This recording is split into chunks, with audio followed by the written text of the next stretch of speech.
Okay, good afternoon, everyone. My name is Nancy Pettis, and I have been involved in Holocaust education for 30 years. Currently, I'm the professional development consultant for the SB State Bill 1671 Holocaust Legislation Coalition.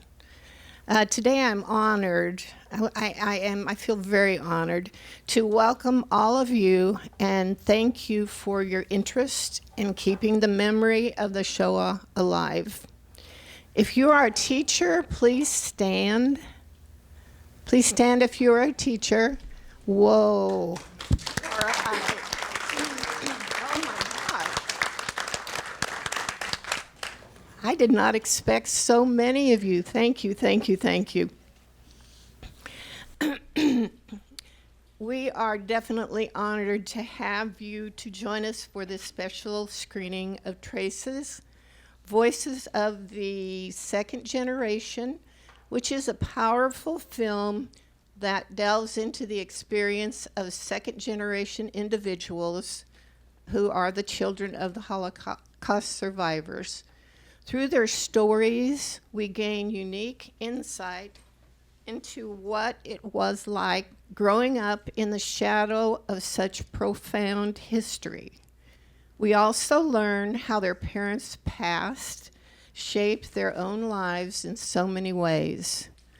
The poignant narratives you will encounter range from those who describe their parents as loving, kind, and heroic, to those who expected their children to live perfectly flawless lives so the parents could live through their child's accomplishments, and honestly, every scenario that you could think of in between.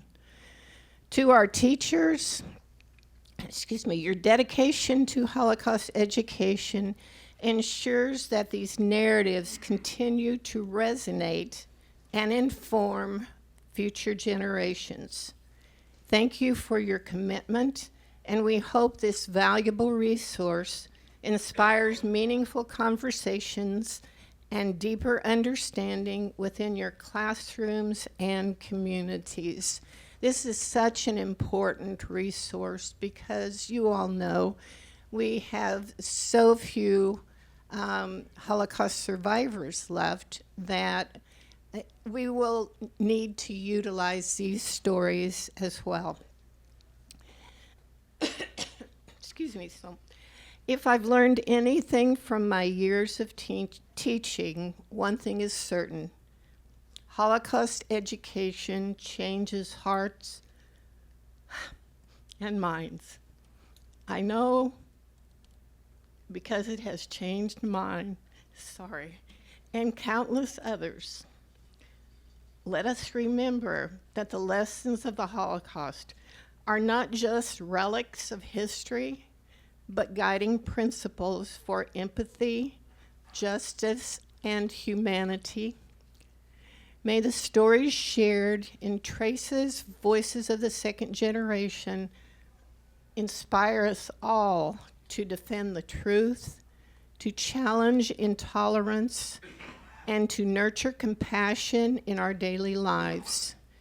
Thank you for being an important part of this work and for your commitment to keeping these memories alive for generations to come.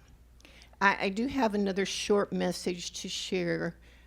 Immediately following the closing credits of Traces, there will be a short video of Itzik Levine, who was also a son of 2 Holocaust survivors who immigrated to Palestine after the war. Please stay seated to hear Itzik's message. Thank you once again for sharing your afternoon with us. Itzik Levin, you are an Israeli-born and bred second-generation survivor, a longtime resident here of Tulsa. Both of your parents survived the Holocaust, hiding in the woods in Poland. How and when did you learn your parents were Holocaust survivors? From the early age, we felt the Holocaust, or the result of the Holocaust, in our house If it's through the holiday, day to day, you felt that your parents survived the Holocaust and the effect of the terrible event. Did your parents talk about and encourage their family's experience, encourage conversation about it? No. My father, which he lost his wife and 3 boys in the Holocaust, and his almost entire family, never want to talk about it, and I never challenging him because I was afraid that the answers. My mother, on the other hand, with the help of my uncle, they did talk about it, not much, part of it because of the survival, or day-to-day survival. It's day-to-day survival where? In Israel. What was that like for them? I think that the results were sometimes hungry, and especially my mother, she didn't know how to handle raising kids, and based off her experience, bad experience during the Shoah, its effect on us too, my sister, my late sister, and me. How many people did your family lose in the Holocaust? My father lost, of course, his wife, as I said earlier, and 3 kids. You have 1 sister that survived, but the rest of them didn't survive. My mother have other 6 siblings, 4 boys and 3 women. The only surviving person was my uncle. The rest either murdered by the Nazis or left to Russia or South America. And we never knew what happened to them. How were you personally affected by the knowledge of what your family experienced? Our parents, when they immigrated to Israel, didn't have anything from them. They came to Israel empty-handed. They lived in the first few years in a harsh condition. And when I was born in a duplex, there was a survival.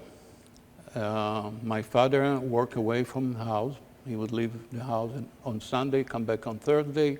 My mother worked in a warehouse, and we didn't have a lot of money, and you can feel the tension in the air every day. What they both want to have my sister and me secure life in Israel. And as a child growing up, how did it affect your personality, your feelings about life from that age? There are 2 pages. The first one is that we commemorate the Holocaust and experience my own family. On the other hand, there was a new state.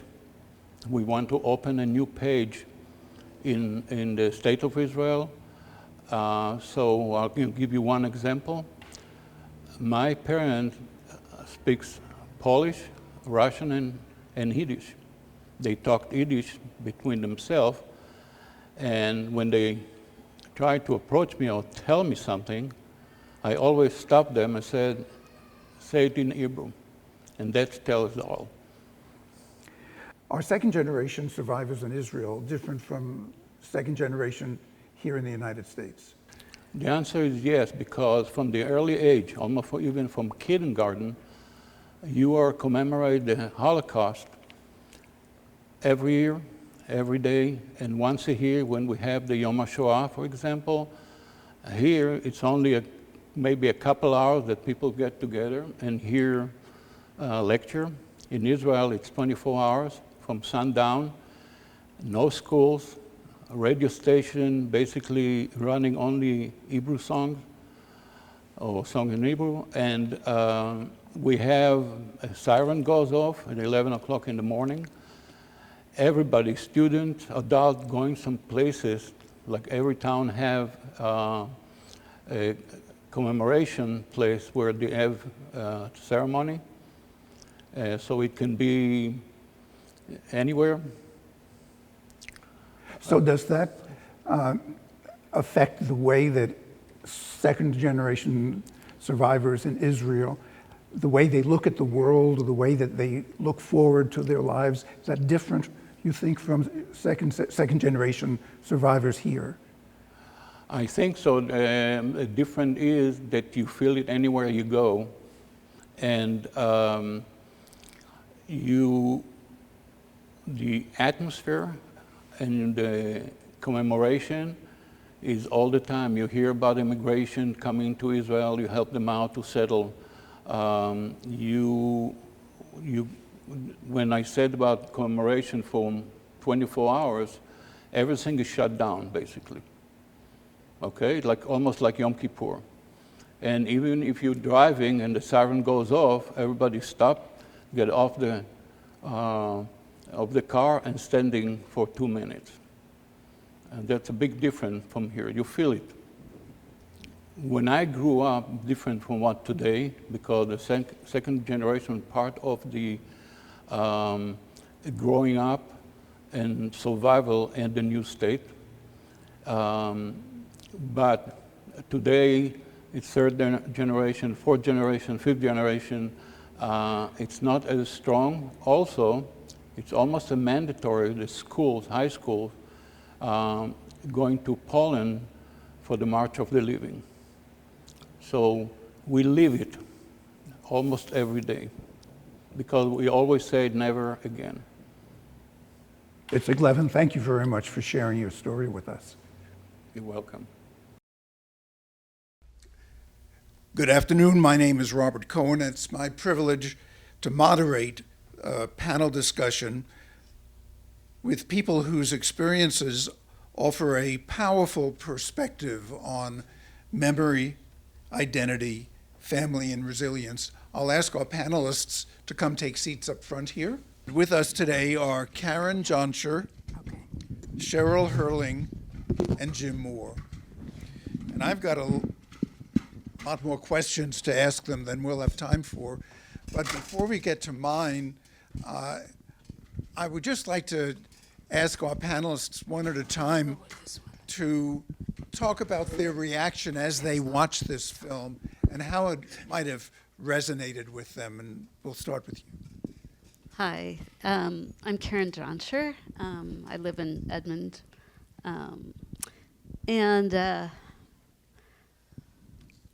It was very interesting to me in this film because, like some of the people there, my father did not go to the German camps. He escaped into Russia and was sent by Stalin to Siberia and then to prison camps. And he was 11 when the Germans came to his town, so he was very young. But one of my uncles, who married one of my dad's sisters, actually both of my uncles, they were both named Jack, and they were both in German concentration camps. And one was very kind and loving, and one was very angry and bitter. And so I saw all of these different experiences that were described in my family, and it was actually interesting for me, helping kind of understand my family dynamics a little bit better. Cheryl and Jim, just let me introduce you. They live in Oklahoma City. Cheryl's parents were refugees from Poland after World War II. They both lost almost all their respective families in the Holocaust, some of whom were killed in their presence. Her father survived the Warsaw Ghetto and spent 4 years in numerous Nazi concentration camps. Her mother was from a small Polish town and likewise spent years in concentration camps.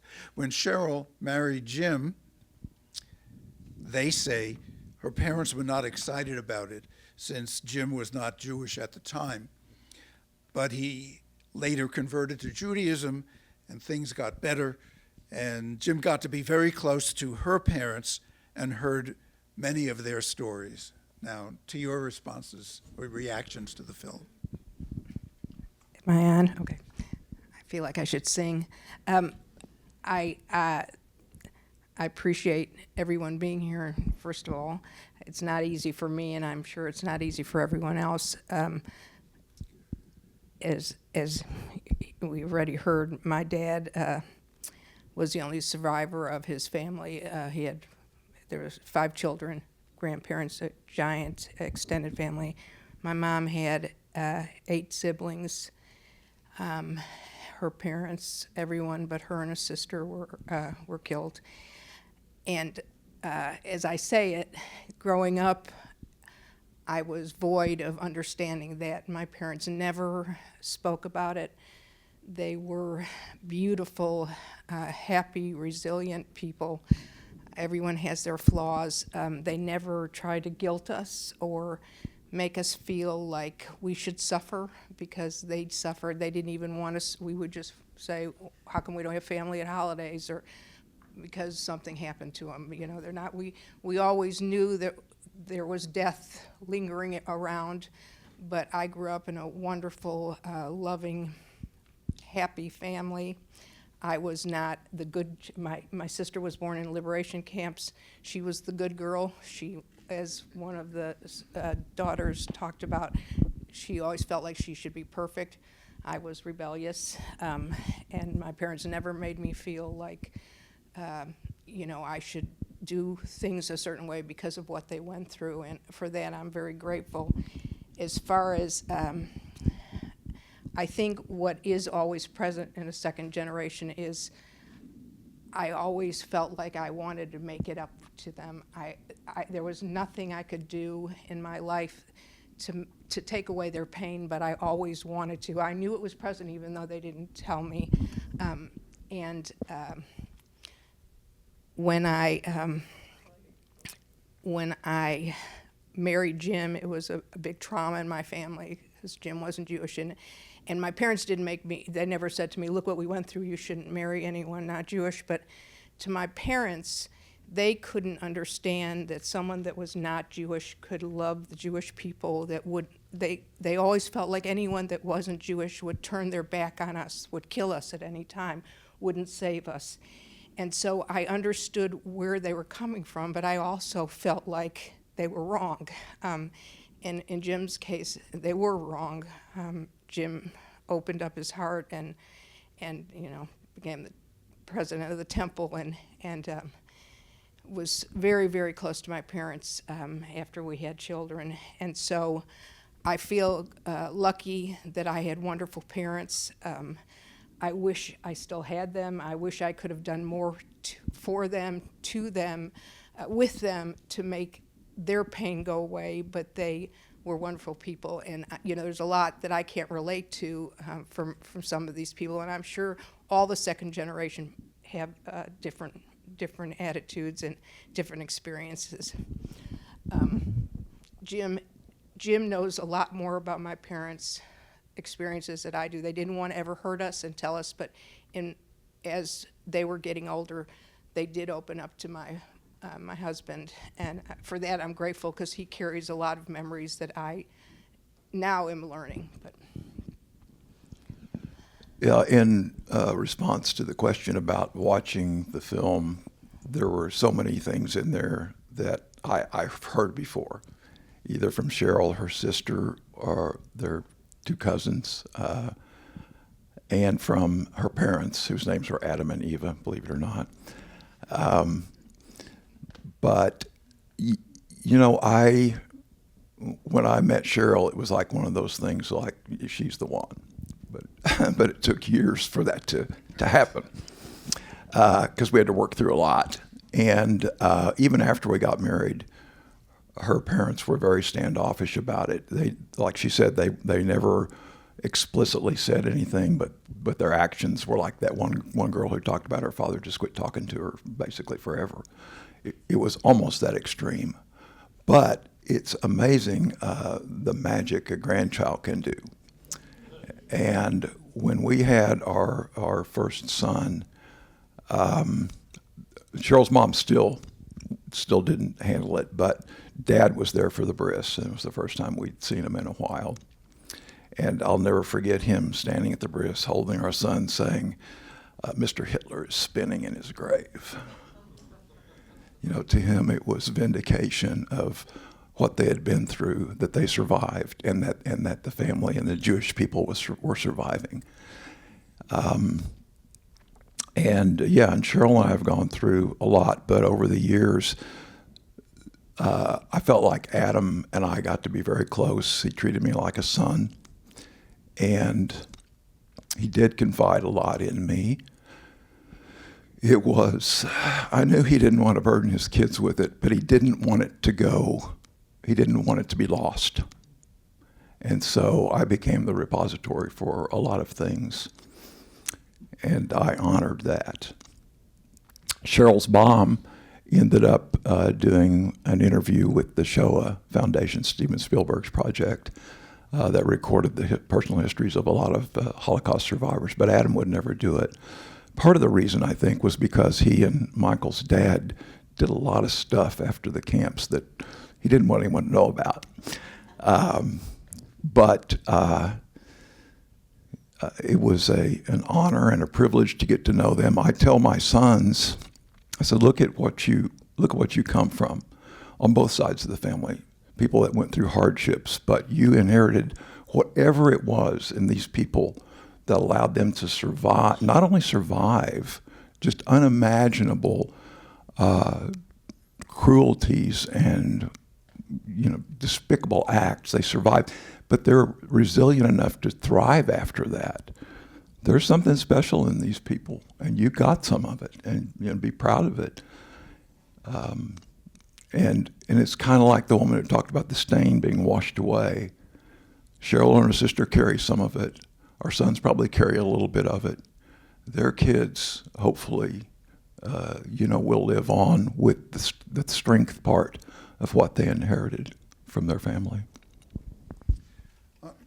Karen, how did your parents' experiences affect your sense of identity, belonging, or responsibility? I think part of what happened with me when I was very young is that I became a Zionist, and I became very strongly attached to Israel. And I went there for a year of high school. I would have gone back to stay, except I met a boy. All that stuff. And that's a huge part of my identity is my feelings about my faith, my people, and my country.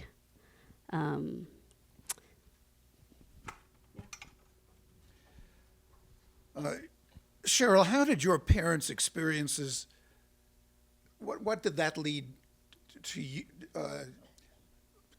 what did it put on your shoulders that you feel perhaps other children didn't have to carry?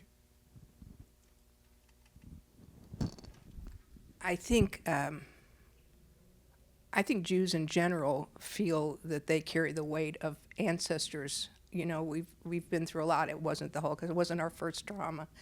And I think for me, I felt like I had my grandparents, my aunts and uncles, my little cousins all on my shoulders every day. Even though they never tried to put it on me, I felt like I had to live a good life and represent the Jewish people so that they would still live on, their memories, that the Jewish people will still carry on for future generations. And I honor that privilege, but it was also a weight. Another thing, unlike you, my instinct, because my parents were so afraid of non-Jews. They were so worried that someone was always going to be knocking at our door that I remember one story my mom told me is when she had two little nieces and my grandmother, when they were liquidating their town, her grandmother would go out at night knocking on doors of the Polish neighbors and saying, please take my child, take these children. They're going to send us to the concentration camps, and no one would. And ultimately my grandmother went to the gas chamber with the two little children. and they were so afraid that things would still be like that people would still kill us if they had the chance. And I was always arguing. My dad and I used to stay up hours into the night. He would say, Cheryl, people are always going to hate us. We're always in danger. And I would fight with him and say, no, you're not right. This is never going to happen again. This is never going to happen again. And so I would kind of always try to be with people that were not Jewish to try to prove to my dad that that wasn't the case. I'm glad my dad's not alive now, so he doesn't see what's happening now, because some of what he told me is coming to fruition. So I think I carried that with me, and I still am. I hope I haven't passed it on to my children. We tried to be very careful about that. They loved their grandparents. To them it was normal having grandparents with numbers on their arm. When you're in Oklahoma, that's not that common. Jim, since you followed, there's one story about one of our sons that I wish Cheryl would tell about Sam. Well, when we're talking about trying to keep the family alive, my father was the only male that survived, and his name was Hurling. His last name was Hurling, and so I kept my last name. Jim was very understanding. My sister kept her name, and our sons were Moore, Jim's last name, and our youngest son, Sam. Both of our kids were named after grandparents who perished in the Holocaust. 2 years ago, my youngest son, found out they were having a child, and they had recently gotten married, and they weren't sure if Melissa, his wife, was going to take his name, what they were going to do, and they decided to both take on the Hurling name. They both changed their name. My son's was Moore, Melissa was Baker, to carry on, to keep the name alive. And they had a son now, Levi, and so I guess even though we didn't try to instill that weight of keeping the memory alive of our family, they somehow felt it and they carried it on, which was very, very. They surprised us, and I'm still amazed that young children, or they were in their 20s or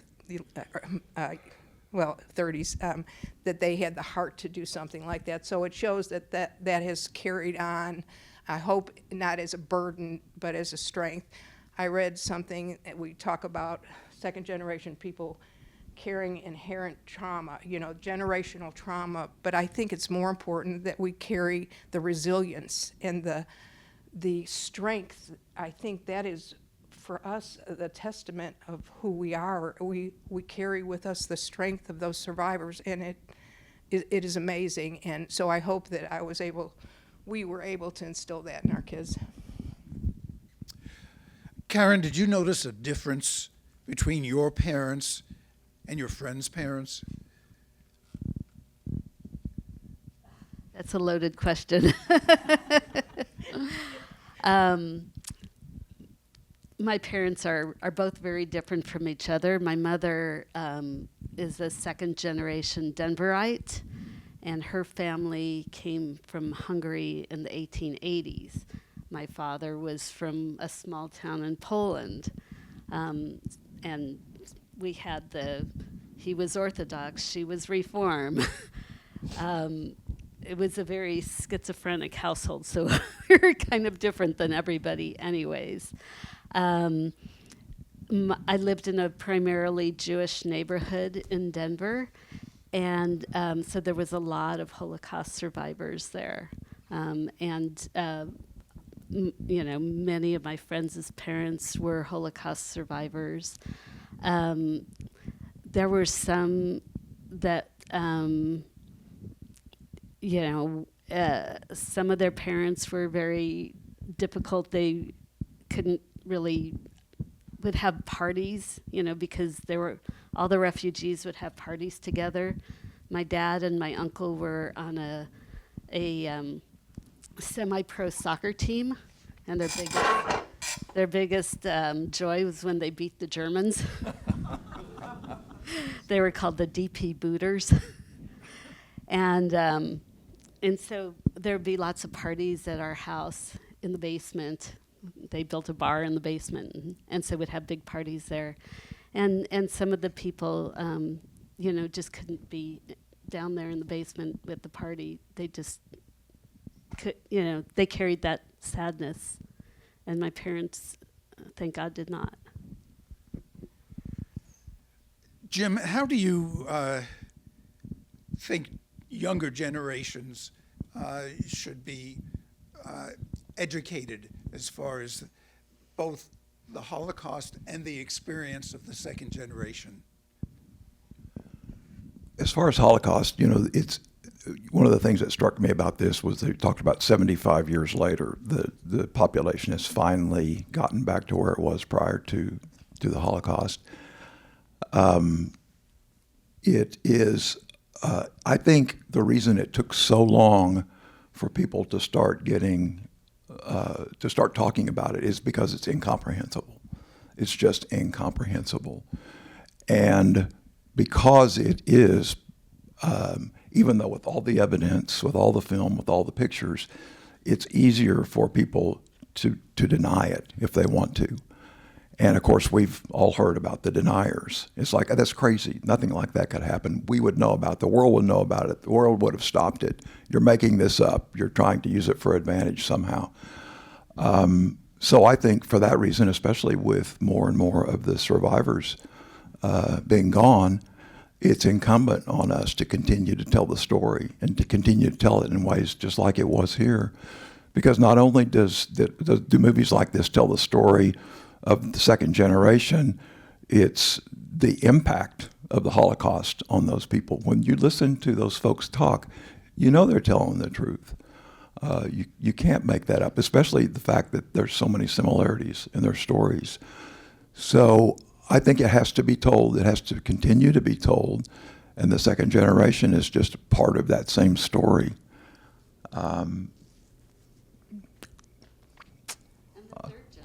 And the third generation, that's right. It just has to be continued to be, because otherwise the door is open for the anti-Semitism, and what Cheryl's dad was afraid of is exactly true, is that the haters will win. Yeah, my kids, my dad was the hero of his entire family. He was the oldest son. Like I said, he was 11 when the Germans came to their town on September 17th, 1939. And he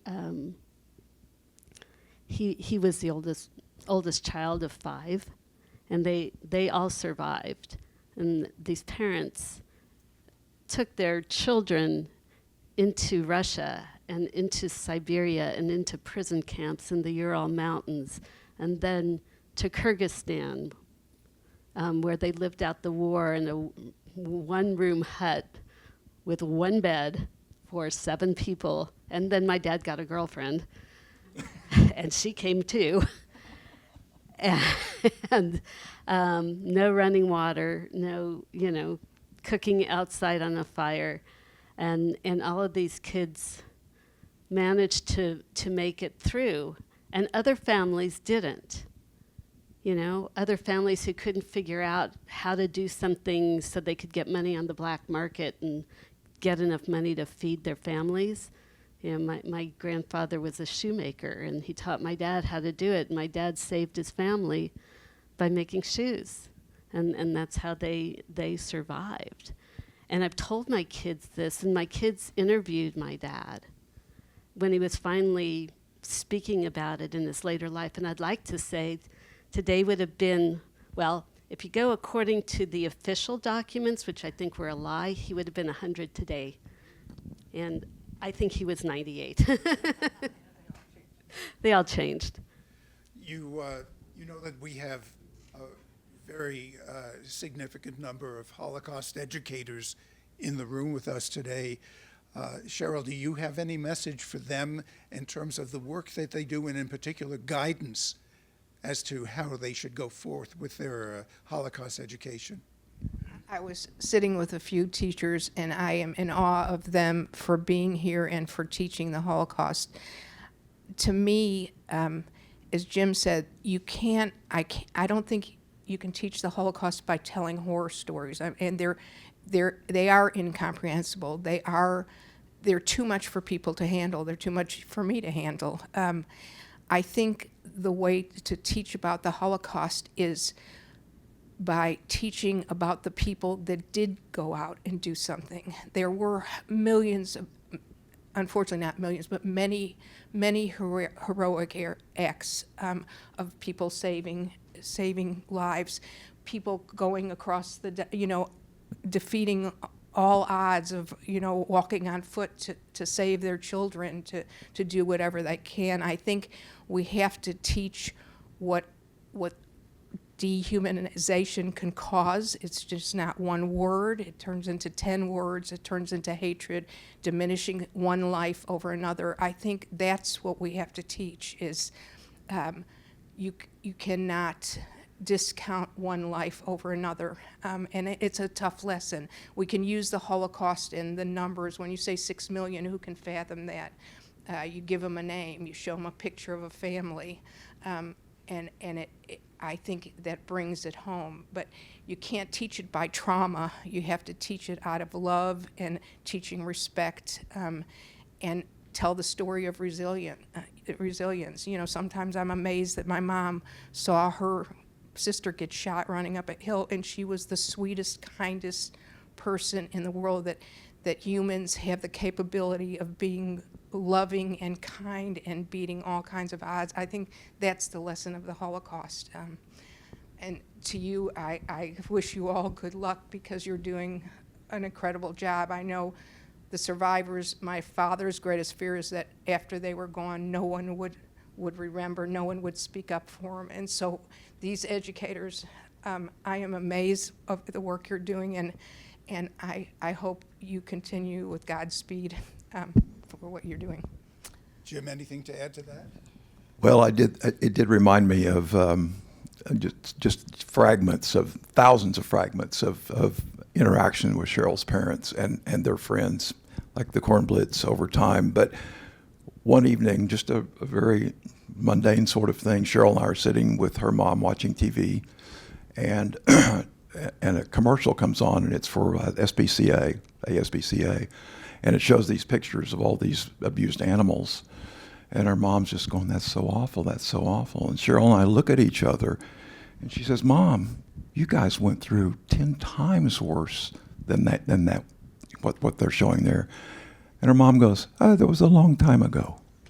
And it's like, what? How can you do that? How can you be, But that was her. Karen, any final words for our educators? I love what Cheryl said, and I agree that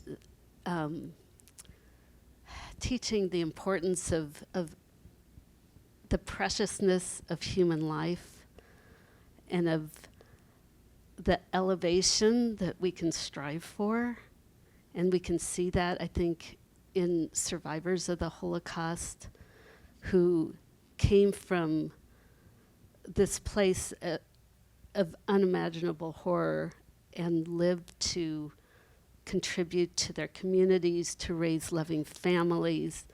So many of us are taught that if somebody comes from a adversive background and early childhood adversity, that they wind up, drug addicts and this and that.